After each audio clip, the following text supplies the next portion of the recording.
My name's Melisse. I live in Tel Aviv. I'm originally from Philly.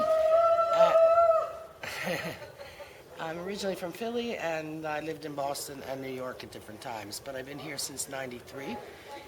And at the time I was married, we had a 1.5-year-old daughter, and the reason we came here, we said, was because it was a good place to raise children. My ex is Israeli. In retrospect, that statement, thinking that this was a good place to raise children,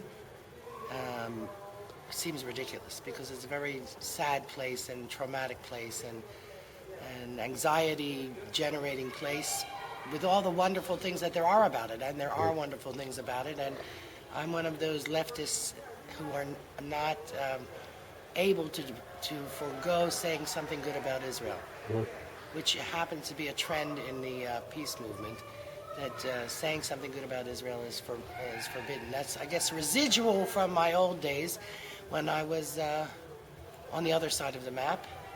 But it's connected between the daughter, who we came here for, because I was very active, very, very, very active with the Jewish Defense League in the States. It was mainly at the period that there was the issue of Free the Russian Jews. And that dates me, but obviously the gray, you can tell. I mean, we're talking about 70, 71. And I was very involved with that, although not only. There were issues about anti-Semitism and violence against Jews in the States. I once went into a junior high school where Jewish kids were getting beaten up, and the school principal did not want to do anything for the sake of the kids because he didn't want to rock the boat. He was a Jewish school principal. He didn't want to show that there was anything wrong with it in his school. We took over the school office in the after-school hours. There was only a couple secretaries there who were crying when they saw the Jewish star with the fist in it, that were Jewish girls were getting taken away by the police. But the sad part about that is that about 3 weeks later, a 9-year-old boy came to school with a pistol and shot a not the principal, he shot a school teacher in that same school. So in fact, there was violence in the school, and in fact, we were sadly right. And so I was that kind of thing, but also mainly the Russian Jew, and very little.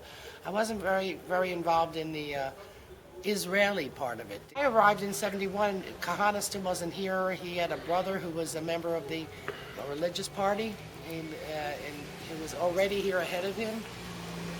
And they eventually established a party of the Knesset, and there was an organization called Kahana Chai, which means Kahana lives, but it was outlawed by the Israeli government.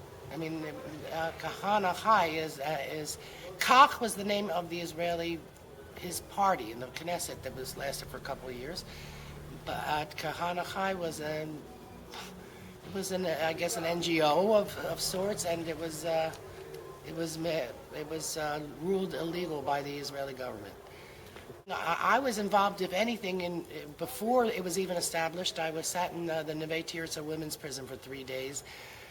Later had a trial because there was a debate about whether to allow there were 4 African presidents coming to Israel, one of whom was the president of Nigeria, who was the general in the Biafran Civil War, and there was a debate in the Knesset about whether or not this guy should be allowed in here, genocide and all that.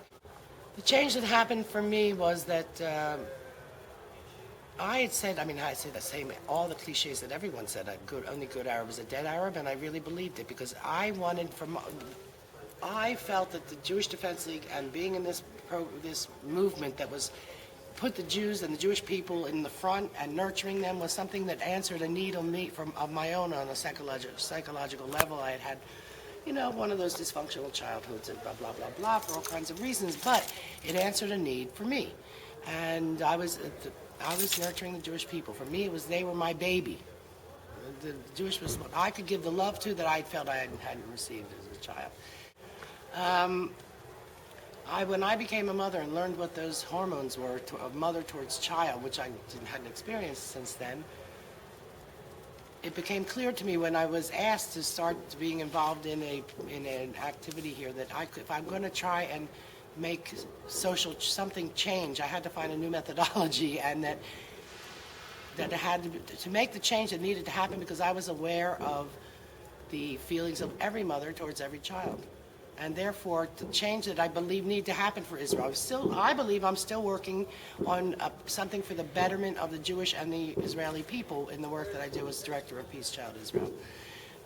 It all came together because my background is theater and music, and Peace Child Israel, which I'm the director of, uses theater as its tool for dialogue between Jewish and Arab teenagers mainly.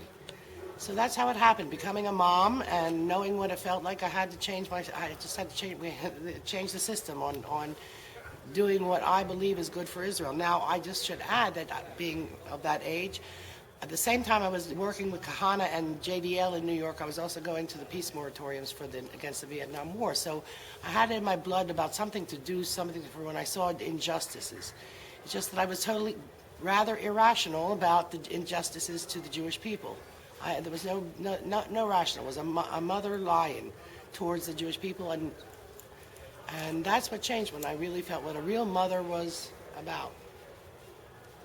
And now I believe I'm the walking, living proof of the possibility for social change.